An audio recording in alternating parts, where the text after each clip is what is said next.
So Corvids, Corvids.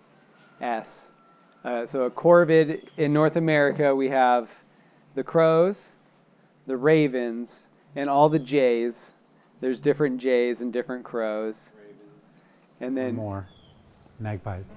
Well, the magpies, those are in Europe. We don't have magpies. No, we have magpies. Oh, we do? Yeah, in like Idaho, okay, Wyoming. I got that confused. Okay. Yeah. Gotcha, magpies. I've never met a magpie, so. The inner northwest. Not on my radar. Inner northwest has magpies. Okay. Colorado. Gotcha. Okay, so magpies as well.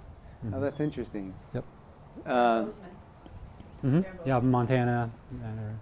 And so, all of this stuff about bird language, as I was saying before, it doesn't quite apply in the same way to the corvids. And there's a number of reasons for that. But like I said before, they are essentially flying monkeys. And, one of the reasons for that is that the corvids, they actually have their brain to body mass ratio, the size of their brain relative to the size of the rest of their body, is closer to that of humans than it is most other birds. So as far as birds are concerned, their brains are way larger than most of the other birds. And I don't know if this is all entirely attributed to that brain size difference, but they behave very differently than a lot of the other birds. And, if you're familiar with, there's all sorts of lore associated with them. If you want to dig into that, there's an amazing book, a really amazing book called In the Company of Crows and Ravens. It's by Marsloff, and I can't remember the other name. It's beautifully illustrated, and it talks all about, it's these two men who raise crows and ravens and live with them and interact with them constantly, both wild and domesticated ones, and have just collected all of these incredible pieces of knowledge and done research and ran studies about crows and ravens. And it's really incredible. I mean, so corvids will create and then use tools, usually related to getting food, is what it's about. And if you want to, like, if you're curious and this is unfamiliar to you, all you have to do is go on YouTube or Google up crow, raven videos, smart crows, things like that, and you'll start to see all these crazy things where they understand physics in a way that really is astounding. Like they get displacement. They'll actually fill a container of water to raise the level of the water to get at food floating on top of it. Like things like that, where other creatures just, other than humans, don't really do these things, but they do. They'll place nuts in the road because they know a car is going to run over it. And then come, things that they can't get into otherwise, like black walnuts and things like that. They learn the lights too. I'm sorry, say that? They learn the red and yellow, the red and green lights. Right. So they come on the red light. Oh, they come on the, right. Totally, yeah. So they use mathematics and counting. Like there are people that have studied, and I don't even remember how they did this, but again, it was like associated with a piece of food and like having a number of things where it's like, well, if it does this and it does that, then it gets this, and then they switch it up, and track what the especially the crows and the ravens, like they're something else. Like crows have actually evolved with humans in a lot of ways. Like there was a time in the not too distant past in which crows were less common than ravens. Like ravens were the predominant corvid in North America when the land was wild. but crows have actually developed this really close kind of or not necessarily symbiotic, but this relationship with humans where because they've been able to adapt to what humans do, they've gotten the advantage as a species over ravens. So raven populations have declined with the loss of wilderness, and the more urban settings now are more inviting to the crows. Like they're able to eat our garbage, basically, and adapt to where they nest based on the structures that humans develop. And it's really cool stuff. Like, let's see, what are some other things that I want to tell you about them? Oh, actually, what I want you to, so one of the coolest things is, so ravens have an incredible capacity for language. And they've been studied, and so far, scientists have discerned 30 distinct calls or sounds that ravens make. And each one of those sounds has a different meaning. And so, and this is probably really interesting. I can't remember your name, Trish, and maybe you've heard about this, but so they actually, the ravens actually use syntax. And so syntax is the ability to take a sound, a series of sounds, distinct sounds, and rearrange them. And through the rearranging, create a new meaning. So they got 30 distinct sounds, and not only does each sound have its own meaning, depending on what order and how they use those sounds, it has different meanings. In the same way that humans build words. Yeah, it is. It's really, really incredible. And so they are considered predators, and this is the reason you actually can't trust them. Like when you're listening for bird language, you can't trust it. Because they're vocalizing, they're saying a lot of things, but they're actually intentionally deceptive nest robbers. Corvids in general are intentionally deceptive nest robbers. And so they're, especially blue jays, like they're going around and they're scoping out the turf and they're looking for the other bird's nest to either steal their eggs or eat their babies. And what they'll do is they'll actually, especially blue jays, are very good mimics. And so they'll produce the sound of a hawk in order to trigger a response that helps to reveal the location of the bird's nests so that they can later come by and steal the babies or eat the eggs. Yes, I referred to it this morning. They're nest robbers. Yeah, the they're term. nest robbers. They I mean, often make that sound when they're going on the bird feeder too, to scare the other birds off. Right, totally. And I actually have a recording of, yeah, they'll scare the birds off too, exactly. And they move in packs, so they're like coordinating with each other. Like, okay, I'll go over here and make that sound, and you sneak in from back over there. So you're, so always pay attention. Like, the corvids are often very noisy, like they make a lot of noise. But pay especially close attention when you see a quiet corvid. If you see a quiet corvid, if you see a quiet crow or a blue jay moving around and it's not making any sounds, pay really close attention because they're up to something. They're intentionally being quiet while the other ones are over somewhere else being loud. So, like, that's the level of, and so it's really fun to talk about, but it's like it doesn't quite fit in with some of the other stuff that we've been talking about. And I want to actually play for you. I mentioned the other thing, but since I got into it, I believe it's the sound of a blue jay mimicking a hawk. So that's the sound of a red-tailed hawk being produced by a blue jay. And this is the sound of a Cooper's hawk. And that was the jay right at the end, making his jay call. But he can do the red-tailed hawk and do the Cooper's hawk, and those are two major bird predators that will get a response. Yeah. And then here is I want to play for you the raven that I mentioned. Now listen close.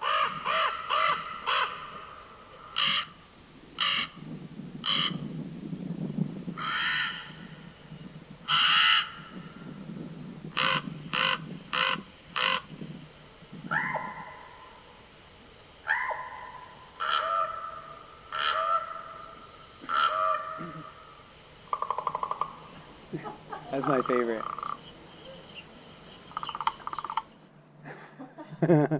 One thing I wanted to talk about was somebody asked about like, oh, well, I've seen the jays, all chasing the hawk. And, how many people have seen that? So that's a really common behavior that has a name. It's called mobbing. And it's not just jays and it's not just hawks, but it's any time, one group of birds, usually within the same species, sometimes multiple species, will gang up on a bigger bird to chase it out of its territory. So that's called mobbing. It's really common with jays and crows. You'll often see them mobbing hawks. And a lot of what I was hearing this morning with the jays, which you all were noticing me going over there, but we didn't have the language yet to talk about it yet. So, but a lot of what I was hearing this morning to me sounded like jays mobbing a hawk. And because we saw what I think were the red shoulders coming over here, to me it was just like, okay, we saw the red shoulders fly over here, and then we saw them fly back over there, and now the jays are over there freaking out. Probably the red shoulders are over there somewhere. Like that's the story that I created to interpret what I was hearing. But that's, just want to put that out there. That's a really common behavior, and it's a really visible behavior because it's so loud and noisy. And sometimes I'll see jays and crows together. Like, so often, if you hear jays and crows together freaking out, I don't know what else that would be besides mobbing a hawk. But that's a good one to key in because it's really easy. It's a really easy pattern to visualize, to see. Okay, I've also seen smaller birds dive bomb hawks and yeah, so I would call that mobbing. oh, okay. Yeah, they're going up against the predator because they know that most likely they're going up against a predator that's not going for them, it's going for their nest. And so they're gonna like try to basically annoy. They're gonna try to annoy the bigger bird so that the bigger bird gives up and goes away. Like, okay, this is too much work to fight off this little tiny bird just to get its bite-sized baby, So that's what's going on there. I've seen, one of the coolest things I've ever seen was a hummingbird mobbing a Cooper's hawk. And like in my mind, a hummingbird is a tic-tac for a Cooper's hawk, And the Cooper's hawk is probably thinking it's not even worth it. One thing, hummingbirds can fly backwards. They're not easy to catch. They can fly, they're really fast, they can move back. I think they're the only birds that can fly backwards and upside down. But this Cooper's hawk was just like, it's not even worth trying to get this hummingbird. So it's just sitting there while the hummingbird's just scolding this Cooper's hawk. So yeah, that's a really common thing. You'll see small birds mobbing or scolding or attacking bigger birds. Songbirds will do blue jays, right? Yeah. Oh yeah. Yeah. Songbirds will mob a blue jay for sure because the blue jay's coming after their nest. The blue jays are nest robbers. So yeah. When I told a group of ladies I was coming here, they said, ask them about blue jays. They're not really blue. Oh yeah, that's true. Yeah, that's true. Well, so I was actually telling somebody else this earlier. It was Pablo. Oh yeah, because he had pulled the bluebird, the little clothespin game that we did at the beginning, and it took him a while to guess it, and then he had asked, "Is it blue?" And I was like, "Yeah, it is blue." And I was like, "But the funny thing about that, which is like a lot of birds will actually derive their pigment from the natural world. And so that's one of the reasons for seasonal plumage, is that when there's an abundance of that pigment, they look different than they do at other times of the year. And so like an example is like cardinals. Like part of where they get their pigment of being red is from what they eat. Whereas with blue jays, with all blue birds, there's no blue pigment. I mean, look around. Like, there's not a whole lot of blue on the ground to eat. And so the color blue is actually it's a structure inside the feather that only refracts blue light. Which is different from a pigment. So it's actually, they're not technically blue, right? Right, isn't that crazy? Yeah, I didn't know that. Yeah, it's pretty weird. There's a big article in Smithsonian about that. Oh, really? And they go into moths and butterflies too, and they say that's why the colors don't fade in the sun, because they're not colors, it's just not reflecting these spectrums of light. Right. And so it looks that color. Yeah. Did anybody just hear the RedWinged Blackbird singing just a second ago? You saw him? Conqueree! And I heard lots of short little things that I thought were the people checking in with each other, but I didn't know for sure.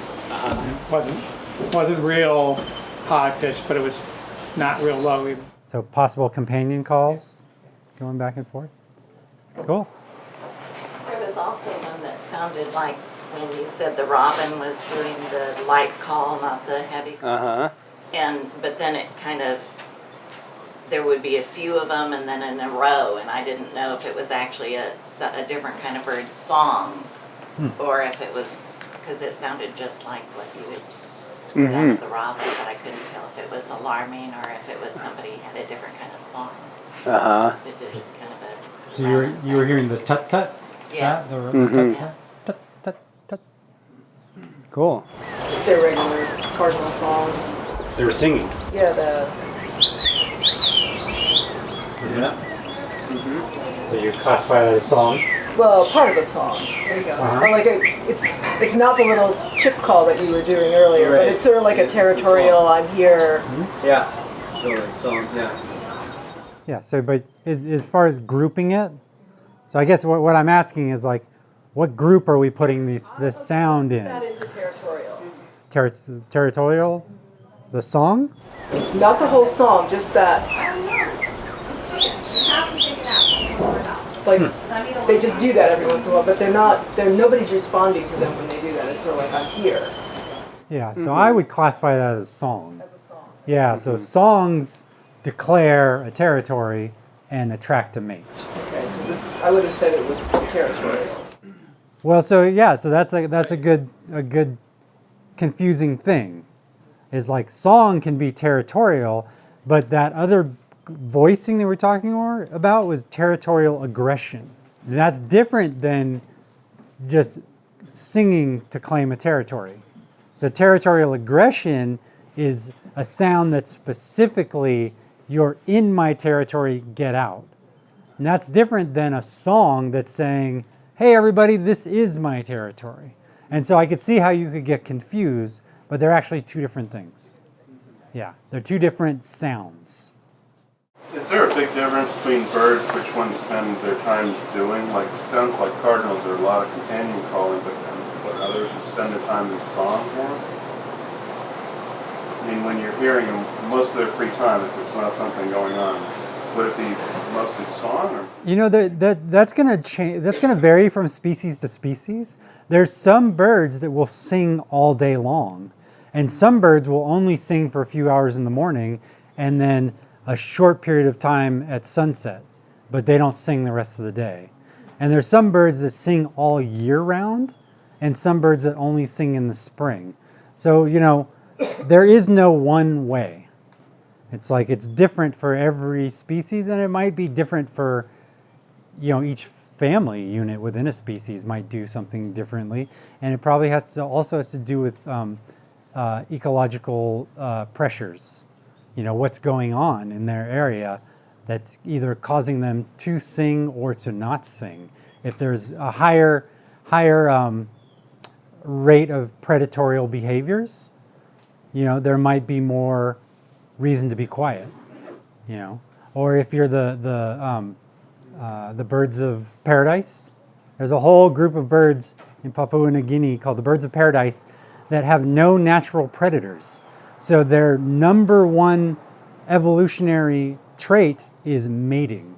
And so they've come up with elaborate mating rituals and plumages because that's what makes a difference. There is no predators. So they only have to focus on being the number one flashiest bird. So that's an example of how, different ecological aspects are going to impact things like song. So everybody go ahead and put your feet on the ground, both feet on the ground. Go ahead and close your eyes. So we humans have gotten really used to depending on our eyes. So we're just going to take that sense out for a minute.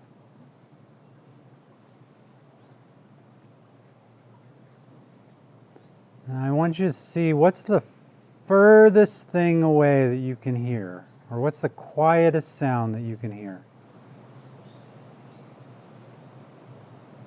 Now what's the closest sound you can hear?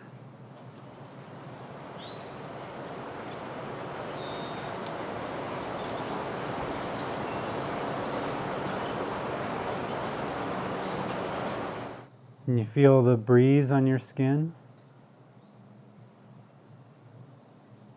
Which direction is it coming from?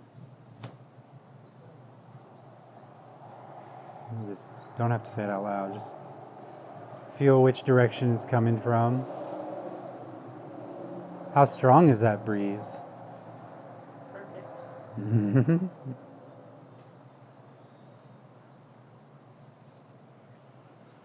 How about your sense of smell? Can you smell anything in the air?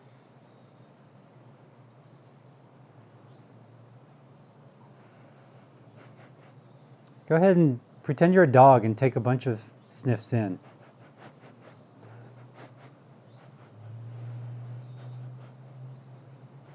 You can actually smell more if you take multiple sniffs rather than long sniffs, multiple short sniffs.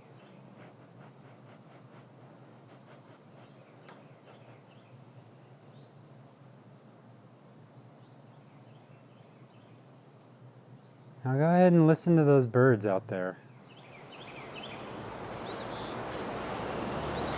Can you hear that?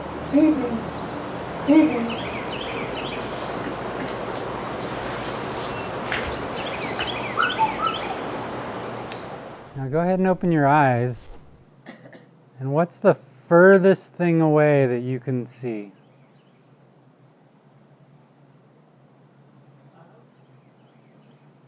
Yeah, just go ahead and look at it. Whatever it is that you see, just focus on something in the distance.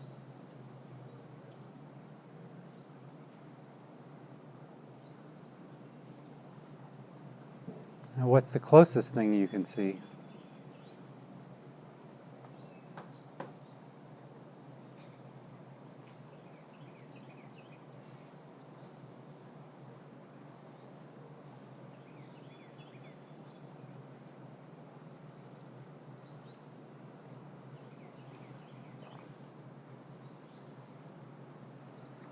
And I invite you to just think about how often in your life do you really just stop and listen and smell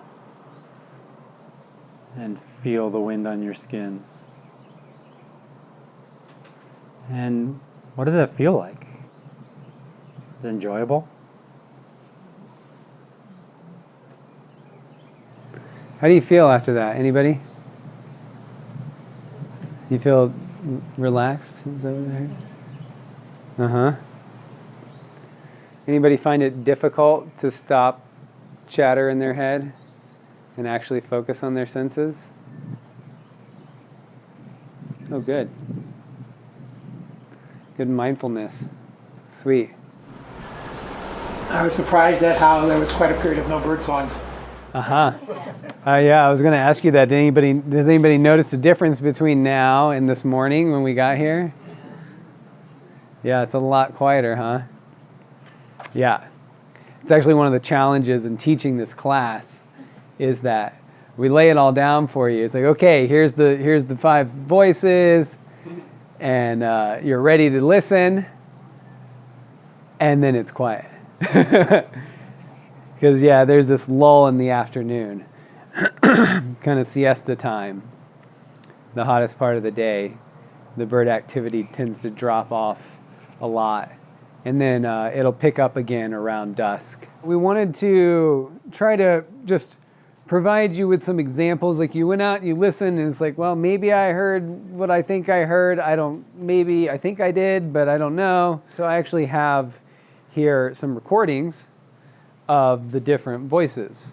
Some of the questions I got during lunch is like, oh, I really wanted to hear what Clint and I are hearing, and stop and be like, oh, this is what we're hearing right now. And people were having the desire to hear through our ears, which is totally natural, and I understand that desire. And what I shared in the lunch line was the reason why we didn't do that this morning was because this morning we didn't share a language. We didn't share a common language to talk about this stuff. So if this morning Clint and I had just launched into talking about what we were hearing out there, you all would be like, what are you talking about? Because we didn't share a common language. So we had to spend the morning with you defining, like building this common language. Did everybody hear that? Anybody not hear that? The chip, chip, chip, chip, chip, chip, chip, chip, chip, chip. Okay. So now that we have this common language, we can stop and talk about what we're hearing. Unfortunately, everything's quieted down now because it took us all morning to reach that place of sharing a common language. But now that we're there, we can go there and really talk about what we're hearing. So. Totally. And so in case, like I said, this is not by any means exhaustive in its expression, but I do have some sounds for you. And we got a little speaker to help amplify it. So here I've got some adolescent begging calls. And this first one is actually, so the first one, I'm not sure what bird species it is, but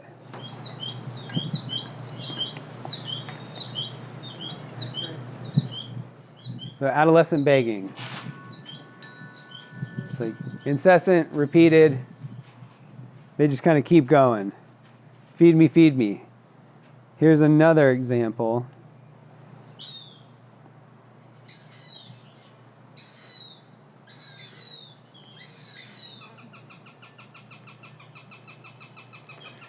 That sounds annoying.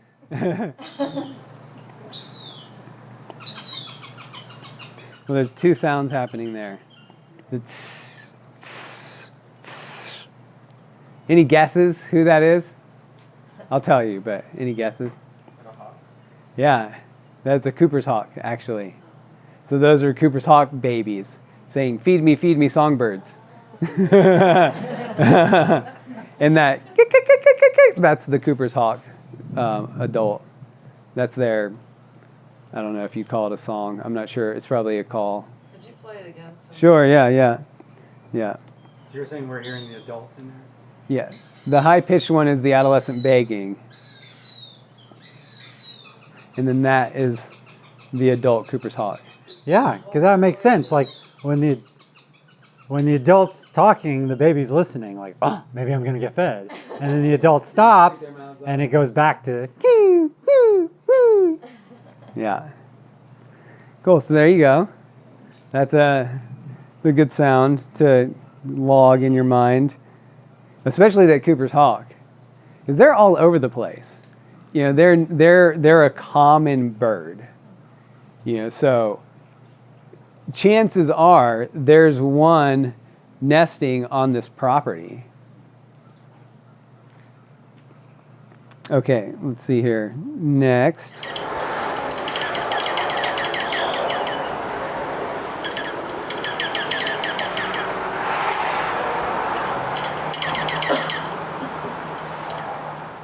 So clearly there's something going on there. It's not a song. You know, you might interpret it as an alarm just because of its insistence, and like there's a lot going on there. But that's not it. And I also have here a, this is, you'll have to listen for a minute. So this is really common in the spring to see robins. They kind of like square off, and it's almost like this dance that they'll do, and they get in these tussles, and this is what it sounds like. Yeah, so it's almost like they build this little ring that they'll like dance around, and then suddenly they charge at each other, and it's like this tussle in the middle, and they fly up a little bit, and then one of them usually takes off. It's like, okay, it's settled, fine. I'll leave, basically. I know you like song is the one that we need to spend the least amount of time on, but I've got some sweet.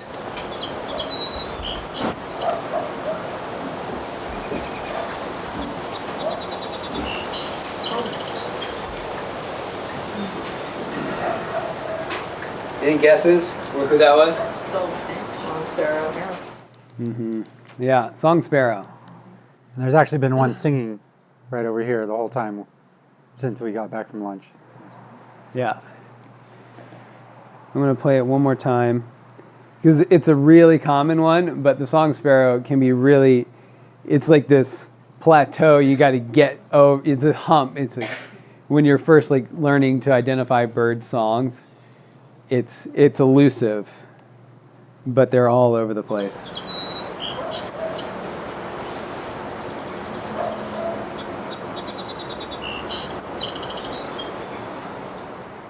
In the birding world, we use mnemonics a lot to remember bird song, especially. And the mnemonic for the song sparrow is maids, maids, maids, put on your tea kettle, little.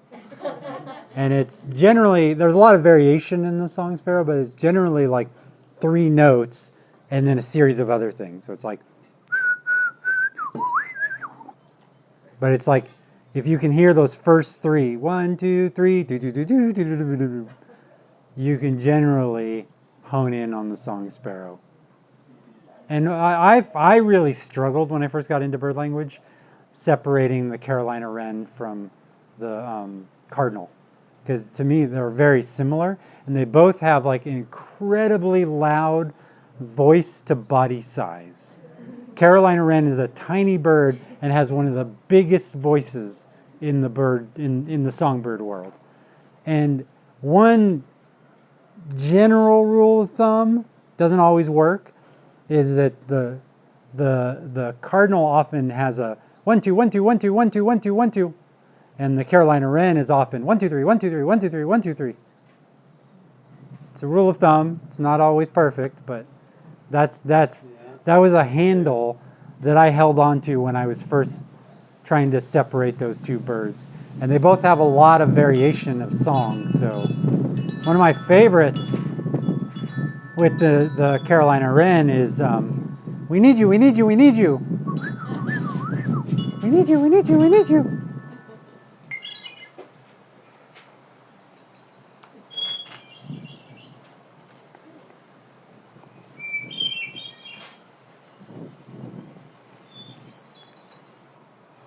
So that is the hermit thrush. So the hermit thrush, the wood thrush, and the veery are all closely related, and they all have these incredible sounds. And I actually want to play the veery for you because it's a great, so the veery is a great example of the use of the dual syrinx, because you can actually, like they'll start their song, and it's this kind of like spiraling, descending musical sound, and they'll start one, and then the other syrinx will start about a second later. And so you get to hear both of them descending at different times. Here, let me unplug that. And I haven't heard them that often. They are in these mountains, but I've heard them, but not often. That's one bird, yeah. Veery. It's a veery. It's a thrush. It's closely related to the wood thrush and the hermit thrush, which also have beautiful sounds. Which are closely related to what common yard bird? Yeah, the American robin is a thrush as well. What about the brown thrasher? Is it related No, to the thrushes? no.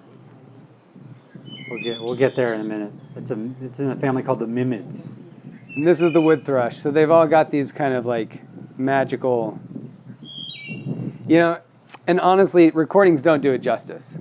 I mean, because they're literally producing two sounds at once. This is making one sound. Like it's taking both of those sounds and putting it into one thing. And so you're only hearing that. But to hear it in person is well worth the time to seek it out. Yeah, the first time I heard a wood thrush in the woods was just amazing. It was such a magical experience. Let me play Phoebe just so they can hear it, because it's here and it's been singing.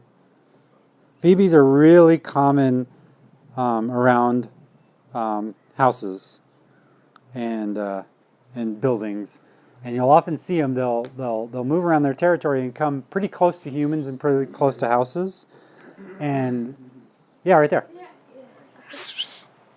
I'm still gonna play it. Just.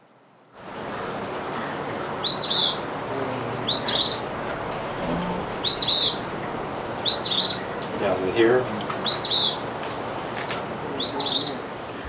And that's a song. That's a song. Yeah. Right. Phoebe. And you can one behavior you'll notice about Phoebes is they have a tail bob. So they'll be sitting on a branch, like 4, 5, 6 feet off the ground, and you'll just see their little tail bobbing up and down. So they're a really common bird. They're a really common backyard bird. That's good to get to know. They'll also nest in your rafters. So you can get that's a really good one to listen for juvenile begging, because their juveniles are going to be on your back porch. So you can listen outside your kitchen window and be like, oh, I can hear the little ones begging. So this is the northern cardinal. This is song. That's the song of the northern cardinal. And then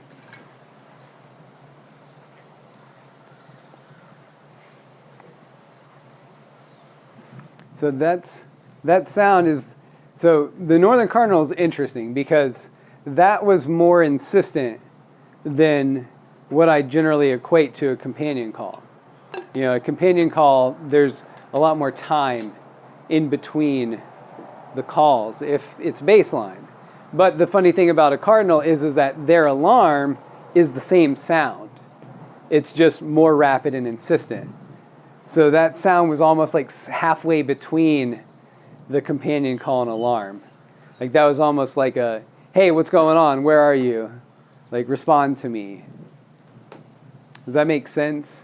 Because I've seen them doing the same, I've heard them making the exact same sounds, but it was two cardinals, a male and a female, up in a tree following a cat and chipping and like looking down at the cat and like going just really repetitively and insistently. And I heard it and I was like, oh, what's going on? And I snuck over and it was like, oh, there's the cat. Yep. Okay. And they're just like following it around, chipping. But it's that high-pitched metallic sound, and that's usually how the companion call goes. Because it's the same deal as the alarm, they don't want, because they're regularly creating this sound, they don't want it to necessarily betray their location in case there is a predator around. But as long as the other bird can hear it, they know they're okay. So it operates on similar principles as the alarm.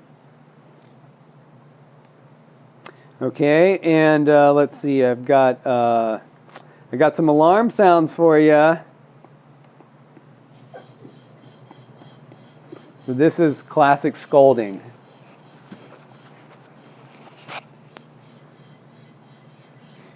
If you have a house cat, you will hear this. And so if you listen closely, playing an alarm is likely to set off an alarm. Like other birds will react. That's a good question. I often have it listed, and here I don't. You think it was the junco? Uh-huh. Here, I'll play it one more time.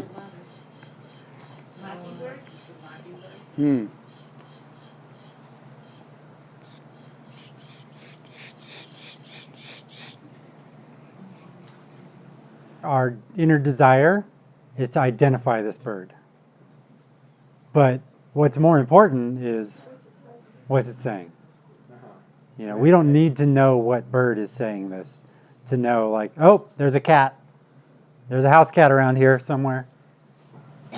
Right. Yeah, you know, the thing that I like to say is that you don't have to necessarily speak the same language as another person in order to discern whether they're happy or sad or frustrated or angry or scared. You know, like you could watch a movie in a foreign language and figure out a lot of what's going on just by watching the body language and behaviors of the people in the film. And it's the same way with the birds, and so that's kind of the intention here, is to help tune you into those subtleties because they're very real and happening. I got one more alarm sound here. And that, again, is the cardinal. You hear that?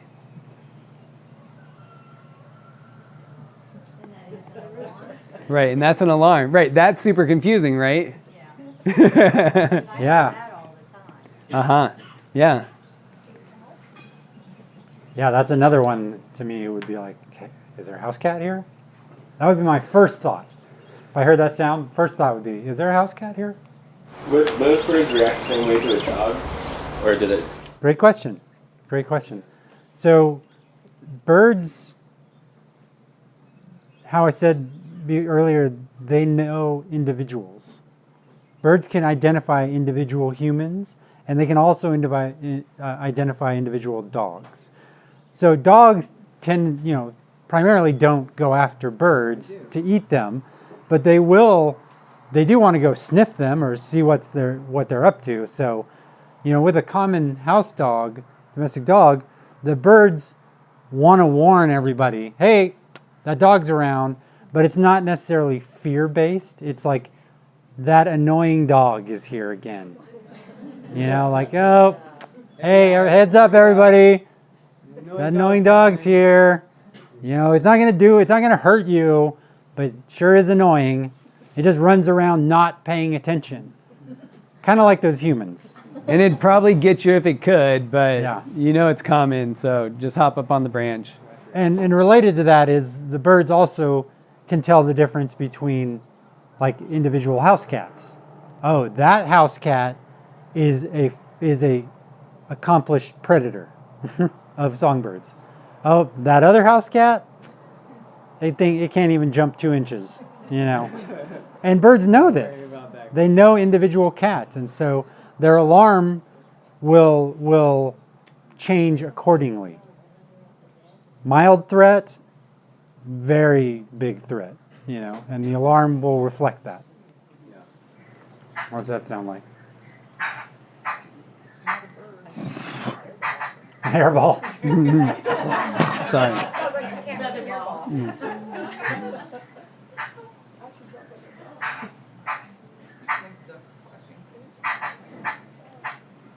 Oh, yeah. Here we go. This is what I was hoping would happen. Our cardinal came over here to check out what's going on. See the cardinal on the branch? The cardinal, it hears, this is a brown thrasher alarm. And the cardinal heard it, and he jumped up out of the bushes and sitting over here on the branch going, what's going on? What's going on over here? And now he's fairly insistently companion calling. And it's harder to hear that, but you watch his tail. He flicks his tail every time he's... Oh yeah, and there goes the female. Yeah, so now he just... So they're like, okay, I don't know what that was about, but I think we're good. So they left. And that was warning. That was a brown thrasher alarm. Yeah. Yeah, so we're only talking about alarms now. And it turns out I do have a few more alarms. What's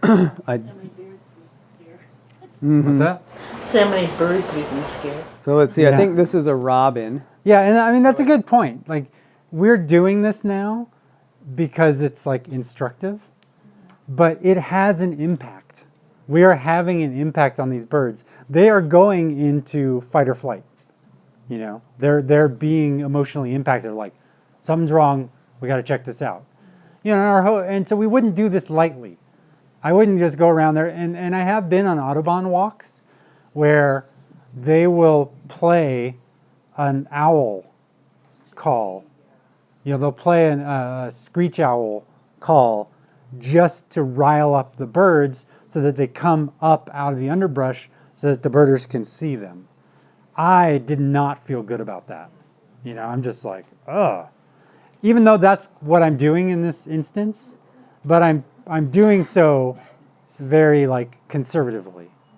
You know, just giving you all the concept of the power that we have to impact other animals. But I don't go around doing this on a regular basis. Mm-hmm. Yeah, because the other thing you can do is play the song, and if there's a bird, you're in their territory, they show up. Yeah, but that's another common practice. Is like you want to get a specific bird, you play the song, and the male that's in that territory will be like, hey, who's in my turf? And they'll show up.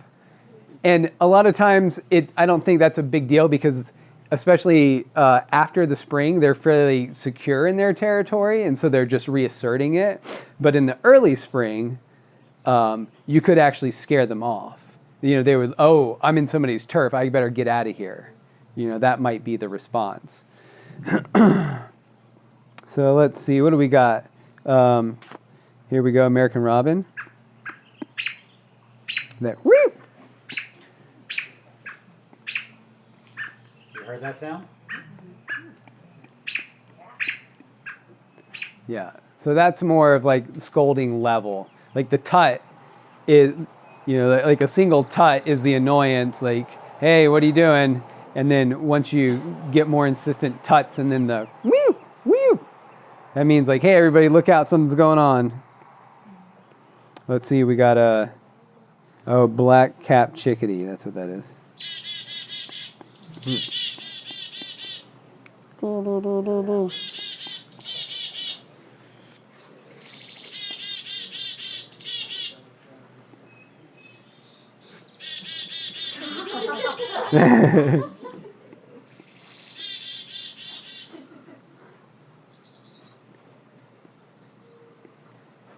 Yeah, that's a long recording. So one thing they say about the chickadee, first of all, the chickadee was my mystery bird for a long time because I assumed that the chickadee sound that we're so common with was their song.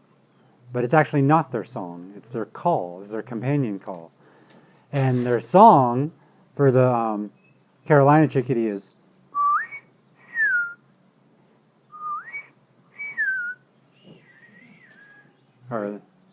oh yeah, that's the black-capped. Right. Where I first learned this bird, it went, but here it's kind of different. But so when I finally realized, like, oh, chickadee is not its song, it's its call, then I had to like reinterpret. So that continuum I told you about, how it goes from song to call to alarm. Chickadee is a perfect example because chickadee is a call. Chickadee is an alarm. And it's the number of D's on the thing. So one rule of thumb is 5 or more D's is an alarm. 5 or more is Chickadee. Yeah, we're starting to get some attention over here. Yeah. The robins have come over. Like, what's going on? Oh yeah, we got a little Yeah. curious sound here. Yeah, that's a good one. The chickadee, dee, dee, dee, dee, dee. Oh, here's a. Let's listen for a second. Can you hear that? Yeah. Towhee. That's towhee? In the bushes, yeah.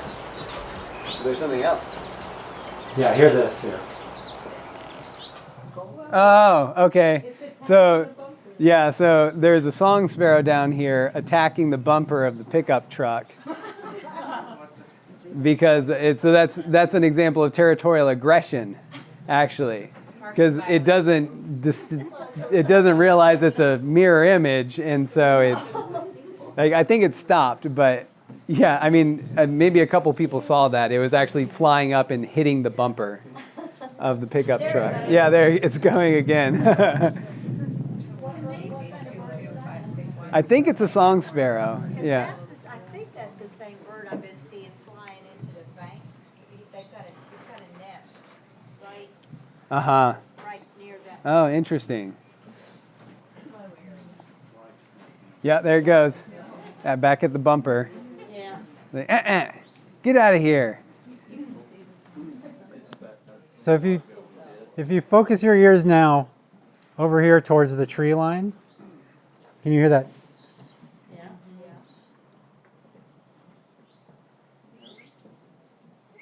That's the towhee, right? Yeah. So that would be the eastern towhee's companion call. Towhee, towhee, Chewy? Yeah. as opposed to its song, which is drink your tea. And that one's one I hear a lot at my house. The towhees are always doing all day long that towhee, towhee. Oh yeah. That's the American robin. And that's the seed alarm. That's the. I know, right? It's like awful. You're just like, ah. Like, The high-pitched help. Yeah. I've never heard that. I mean, I've heard all the other robin alarms. I have never heard that one. Here, I'll play it one more time.